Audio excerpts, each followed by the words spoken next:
نەریتێکی ساڵانەی تۆڕی دادپەروەری بۆ بەندیەکان بە هەماهەنگی لەگەڵ میدیایە ئێمە راپۆرتێکی ساڵانە بە شێوەیەکی بڵین بەردەوام باز لە ڕەوشی مافەکانی مرۆڤ لە گرتوخانە و چاکسازیەکانی عێراق و هەرێمی کوردستان دەکەین. لە دەرەنجامی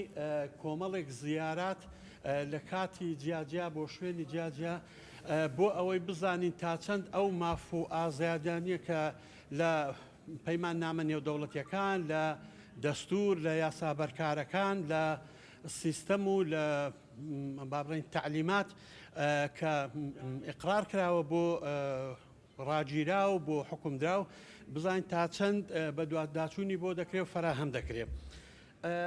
ئێمە وەکو تۆڕی عەدالە وەکو شەبەکەی عەدالە ستاندەردێکمان هەیە کە لەسەر ئەساسی ئەو ستاندەردە ئێمە ڕەوشی مافەکانی مرۆڤ لە چاکسازیەکان و بەندیخانەکان پێوانە دەکەین. ئەویش بنەماکانی ماندێلایە کە یەکێکە لەو وەسائقە نێودەوڵەتیانەی کە ئەگەرچی لە ڕووی یاساییشەوە مولزەم نییە بە وڵاتان بەڵام وڵاتان پەیڕەوی دەکەن و ڕێزی لێ دەگرن هەم لەبەر ئەو کەسەی کە نووسیوێتەوە کە نێلسن ماندێلایە کە کەسایەتیەکی جیهانیە پێویست بەوە ناکە من لێرە پێتانی بناسیێنم حتمما کەسایەتیەکی ناسراوە و ئەو بنەمایانەی کە داشی ناوە ئیتر ئەوە کەمترین ئەو معایرانەیە کە دەبێت لە گرتوخانە و چاکسازیەکان هەبێ. دیسان وەکو نەریتێکی تری تۆڕی دادپەروەری بۆ بەندیەکان ئێمە لە میانەی سەردانەکانمان بۆ چاکسازیەکان تەنها خاڵی نەگەتف تۆمار ناکەین، خاڵە پۆزەتفەکان و خاڵە نەگەتفەکان تۆمار دەکەین و دوای ئەوە مقارنەیەکیش دەکەین بزانین ئایا مقارنەتەن بە ساڵی ڕابردوو بە ساڵانی ڕابردوو وەزعەکە باشتر بووە یا خراپتر بووە. بۆیە ئێمە 41 پێوەرمان هەیە کە لەو راپۆرتەی لە بەردەستانە 41 پێوەەر هەیە یاخود 41 تۆپیک هەیە باز لە تەواوی ئەو مافانە دەکات کە لە بنەماکانی ماندێلا هاتووە. بەڵام ئێمە بۆ ئەوەی شتەکان پوختکەین لە بەسێ زمان پوختەی دەرەنجامەکانی سەردانیەکانمان بۆ کورد کردوونەتەوە ئەوەی کە ئێستا ئێمە تیشتی دەخەینە سەر زیاتر لەبەر ئەوەی زۆرینەی میدیاکارەکانی کە لێرەن کەناڵەکانیان کوردی و پێمای یەک دانەی عەرەبیە دوای ئەو بۆ ئەویش قسە دەکەین ئەکید لە خاڵە پۆزەتفەکانەوە دەستمان پێ کردووە ئەوەی کە جێگەی سەرنجە و جێگەی دەستخۆشیە ئەوەیە کە گرتوخانەکان سەتاسەتی لەلایەن ڕێکخراوە نێودەوڵەتیەکانەوە ڕێگەیان پێدەدرێت کە سەردانیان بکەن هەروە ئەو شوێنانەی کە سەردانیمان کرد و سەتاسەتی تۆماری بنەڕەتی لێواتە ئەو کەسەی کە لە ژوورەیە تەواوی زانیاریەکانی لە ئیدارە هەیە بۆ ئەوەی کاتێککە تۆ دەچی دەپرسی بزانانی ئەو کەسە چێ لە ژوورێ بە چ تۆمەتێک بە پێچە قەڕارێکی قەزایی لەکەیەوە بۆکەی لە ژوورێەوە خاڵێکی پۆزەتفە. هەروە پۆلین هەیە ئەوە شتێکی باشە سوخرەیان پێ ناکەن چاودێری کامیرا هەیە بنکەی تەندروستی یاتیمی تەندروستی هەیە پشکنین بۆ بەندکراوان و ڕاگیراوان دەکرێت ڕاکردن قیاسن بە ساڵانی پێشوو ئەم ساڵ ڕێژەکەی کەمتر بۆتەوە سزنی ئینفرادیمان نەدیت ژووری ئینفرادی لە سەردانیەکانمان ئافرەتان بەشی ئافرەتان لەلایەن ئافرەتانەوە بەڕێوە دەچی واتە دیوی ژووری چاکسازیەکان پیاو ناچێتە ژوورێ ئللا ئەگە زەڕورش بێ بە وجودی ئافرەتێک دەچێت و کۆمەڵێک خاڵی ترە کە ئەوانە خاڵە پۆزەتفەکانن دوای ئەوە دەتوانن لەو راپۆرتەی لە بەردەستانە چاوێکی پێدا بێننەوە. ئەوەی کە جێگەی سەرنج و تێبینی چەندین ساڵەی ئێمەیە کە بە شێوەیەکی بەرچاو دووبارە دەبێتەوە بە ڕێژەی جیاجیا خاڵی یەکەم سەرپەرشتی کارژێریە هەتا ئەو لەحزەیە قسە بۆ جەنابتان دەکەین زیاتر لە جیهەتێک کاروباری چاکسازی و بەندیخانەکان بەڕێوە دەبا. بۆ نمونە لە هەرێمی کوردستان وەزارەتی کار و کاروباری کۆمەڵایەتی لەگەڵ وەزارەتی ناوەخۆ لەگەڵ هەندێک دەستگای ئەمنیش ئەوانە کاروباری ئەو شوێنانەی کە خەڵکی لێدا دەندرێ ئەوانە بەڕێوەی دەبن ئەوە کە بۆ خۆی پێچەوانەی یاسایە. و پێچەوانەی بابڕین ئەو تێکستە نێودەوڵەتیانەیە کە دەڕێ ئەو شوێنانە دەبێت لەلایەن وەزارەتێکی مەدەنیەوە بابڕین سەرپەرشتی بکرێ. جۆری بینایەکان کە ئێمە ساڵانی پێشتریش باسمان کردوون 83% ئەو بینایانەیە کە بۆ چاکسازی بەکاردێ شیاوی ئەوە نییە کە ژیانی تێدا بەسەر ببردرێ. یعنی تەصنیفەکە ئاوایە 83% بینایەکان کە بۆ چاکسازی بەکاردێ شیاوی ئەوە نییە کە ژیانی تێدا بەسەر ببردرێ. پێداویستی پاک و خاوێنی لە خۆشوشتن و ئیتر پێداویستەکانی تر 60% ئەو شوێنانە ناتوانن ئەو پێداویستیانە دابین بکەن. ڕوبەری تایبەت بە هەر بەندکراوێک بە پێی مەعایری دەولی هەر بەندکراوێک مافی مەساحەیەکی هەیە کە نزیکەی 2 متر بە 2 مترە. لە 63 ئەو شوێنانەی سەردانیمان کردوون ناتوانن ئەو مەساحەیە دابین بکەن. خاوەن پێداویستی تایبەت لە 100% گرتوخانە و چاکسازیەکانی عێراق و هەرێمی کوردستان هیچ ئیعتیبارێک بۆ خاوەن پێداویستی تایبەت دانەندراوە. بە معنای ئەگەر کابرایەکی نابینە، ئەگەر کابرایەکی نابیست، ئەگەر کابرایەکی هەر خەلەلێکی جەستەیی یا ئەوەی هەبێ تۆ لە سەجن دابینەی هیچ ئامادەکاریەک یاخود پێشینە خۆ ئامادەکردنیەک نییە بەوەی کە چۆن مامەڵە لەگەڵ ئەو کەسە بکە. دەستگا و پرۆژەی وە بەرهەمهێن 90% ئەو شوێنانە کە ئێمە سەردانیمان کردوون هیچ پرۆژێکی وە بەرهەمهێنان نییە لە کاتێکدا تۆ 100,000 کەست هەیە لە ژوورەیە. ئەگەر بەس وەکو دەستی کار ئەوانە بەنیو ئەوەش بەکاربیێنی بەنیو کات و بەنیو سەریش بەکاربیێنی على الأقل بۆ خۆیان دەبێتە داهاتێک و بۆ موسسەکەیان دەبێتە داهاتێک و ئەو سەتادەیە کە باسیشمان کردووە کە گوتومانە سەتانەوە سەتادەیەکەیت کە هەندێک کاری دەستی دەکەن لە کاتی سەردانی دەیفرۆشنەوە ئەگەرنا بۆ خۆی ئەوەش وە بەرهەمهێنان و بەکارخستنی دەستی ئەوە نییە. خزمەتگوزاری تەندروستی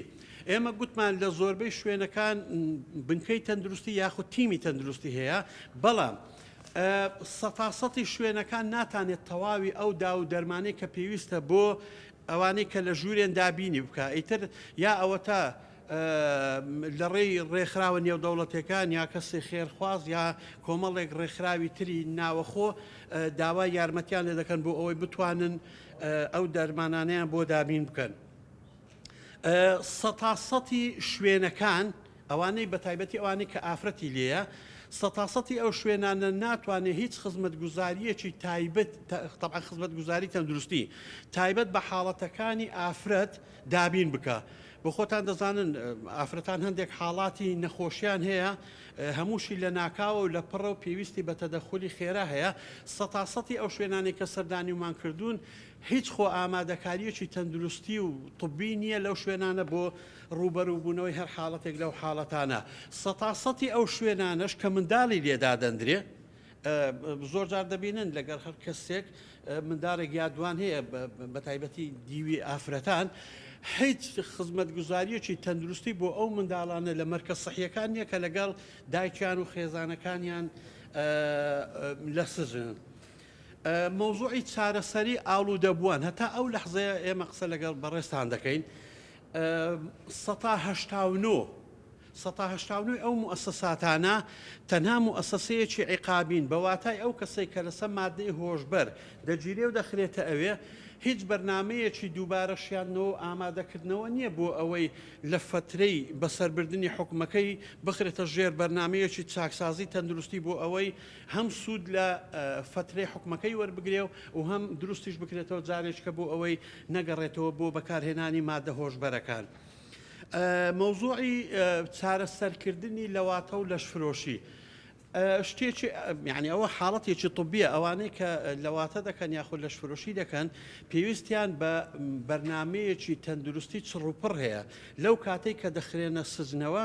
ئەو سزنە تەنها موسسەیەکی عیقابیە، هیچ بەرنمەیەکی چاکسازی عیلاجی چ لە ڕووی جەستەییەوە چ لە ڕووی دەرونیەوە هیچ بەرنمەیەکی چاکسازی نییە بۆ ئەو کە سەجارێکی تر دروست بکرێتەوە کاتێکە حکومەکەی بەسەردەبا وەکو عنسوڕێکی بەسوود بگەڕێتەوە ناو کۆمەلگا بە پێچەوانەوە. سجن لە زۆر شوێندا چاکسازی لە زۆر شوێندا بۆتە هۆکاری ئەوەی کە خەڵکانێک لەسەر تاوانێکی زۆر ئاسایی گیرابێ لەبەر ئەوەی پۆلینکردنەکە بە شێوە زانستیەکەی نییە هاتووە تعاعرفی لەگەر کۆمەڵێک کەس ئیتر باندی لەشفرۆشی بێ یاخود باندی دزی بێ یاخود باندی خەڵەتاندنی خەڵک بێ ئەوە تعاعرفی لەگەڵ کردوون پاشی ئەوەی کە لە سجن ئازاد بووە ئەوانە لە دەرەوە باندێکیان دروست کردیوە ئەنجارە گەڕاوەتەوە بە تاوانێککە کە لە ناو سجن فێربەوە بەواتای سجن لە جیاتیەوە ببێتە شوێنێکی چاکسازی دووبارە دروستکردنەوە بۆ ئەو بووە بە مەدرسەیەکی فێربوونی تاوان. پێداویستەکانی منداڵان جگەر لە پێداویستی تەندروستی بۆ خۆتان دەزانن منداڵان پێویستیان بە شیر و بە کۆمەڵێک پێداویستیت کە هەیە سەتاسەتی ئەو شوێنانە ناتوانن ئەو شتانە بۆ منداڵەکان دابین بکەن ئیتر لە ڕێگەی ڕێکخراوە نێودەوڵەتیەکان و لە ڕێگەی ڕێکخراوە لۆکاڵیەکان یاخود لە ڕێگەی خێرخوازان ئەو شتانە دابین دەکرێت. خوێندن هەتا ئێستا کێشەیەکی زۆر گەورە لە خوێندن هەیە. لە عێراق هەتا پۆلی شەشی ئیبتیدائیە لە هەرێمی کوردستانیش تا نۆی بنەڕەتیە دوای ئەوە ئەگەرچی بەڕێوەبەراتی گشتی چاکسازی لە هەرێمی کوردستان هەوڵی زۆر باشی هەیە لە ئەوەی کە ڕێگە بدا و زەمینەش خۆشکا بۆ ئەوانەی کە معاهد تەواو بکەن کولیات تەواو بکەن هەتا ئەگە تەقدیمی دراسات عولیاش بکەن بەڵام ئەوە دەمێنێتەوە هەوڵێکی تاکە کەسی بەس نییە بۆ ئەوەی کە تو مؤسسەیەکی سزنیت هەیە کە هەزاران کەسی تێدایە لە مەوزوعەکە چڕ بکرێتەوە لە یەکێک دوان سییان بۆیە دەبێت ئەوە بەڕاستی خەمێکی لێ بخورێ و بە شێوەیەکی تر مامەڵی لەگەڵ بکرێت. توێژەری کۆمەڵایەتی و دەرونی بۆ خۆتان دەزانن پرۆسەی چاکسازی لە چاکسازیەکان و لە گرتوخانەکان با بڵێن بڕبڕەی پشتی پرۆسەی چاکسازی دووبارە شیاندنەوە بوونی توێژەری کۆمەڵایەتی و توێژەری دەرونیە. من ئێستا یعنی هەندێک ئەرقام هەیە بەڕاستی جێگەی شۆکە ینی لە یەکێک لە سزنەکانی عێراق ئەوە لە ئیهەرێم نییە هەرچەندە لە ئیهەرێمی ژمارەی توێژەری کۆمەڵایەتی و توێژەری دەرونی زۆر کەمە بەڵام ئەگە مقارنەی بکەین بە عێراق ئێمە لەوان باشترین شوێنێک هەیە نزیکەی 5,000 بەندکراوی تێدایە تەنها یەک توێژەری کۆمەڵایەتیان هەبوو بە معنای ئەگەر ئەمڕۆ یەکێک سەلامی لێ بکە تا تقریبان 12-13 ساڵی کە سڕی نایەتەوە بە سەلامی لێ بکە. ئێ باشەوە چۆن بەرنامەی چاکسازی لۆ دابنێ و چۆن وتابعی بکات چۆن ئەو کێشانەی لە دەرەوە هەیەی بۆ چارەسەری بکات کێشەی دەرونی چۆن بۆ چارەسەر بکە ئەگەر ئەو 12-13 ساڵ جارێک بسوڕێت ئەوە ئەگەر جومعە و شەمە و عوتڵەکانیشی لێ دەرنێنین ها وادانین کە ڕۆژانە ئەوە دەوام دەکات اینجا بە 12-13 ساڵ جارێک دەتوانێت بیبینی ئەوە بۆ خۆی ماڕوێرانیە بەوەی کە تۆ مؤسسەیەک ناوی لێبنەی چاکسازی کەچی ئێستا هەتا لە هەرێمی کوردستانیش لە هەندێک شوێن 220 و 230 بەندکراو بەبەر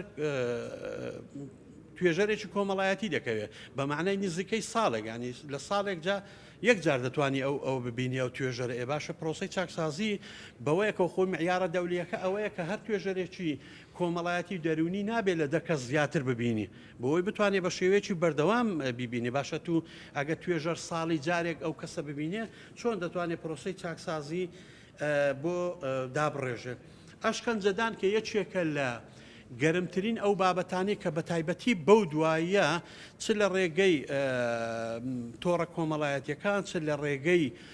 داوانووسین چ لە ڕێگەی تەقاریری نێودەوڵەتیەکان بووە بە یەکێک لە بابەتە هەرە گەرمەکان ئێمە لە راپۆرتەکەی خۆمان ئیشارەتمان بۆ داوەکە یەکێک لە راپۆرتەکانی نووسنگەی مافەکانی مرۆڤی یونامی دوای ئەوەی بابڕین چاوپێکەوتن لەگەڵ زیاتر لە 400 کەس دەکات کە ئیدعای ئەوە دەکەن ڕوبەڕووی ئەشکەنجە بوونەوە لە سەتادەی ئەوانەیان سەلماندووە کە فعلەن ڕوبەڕووی ئەشکەنجە بوونەوە. اینجا لە هەندێک شوێنی تەقریرەکەیان باسی ئەوە دەکات دەڕێ ڕوبەڕووی ئەشکەنجەی وا بووینەتەوە کە شەرم دەکەی ناوی بێنین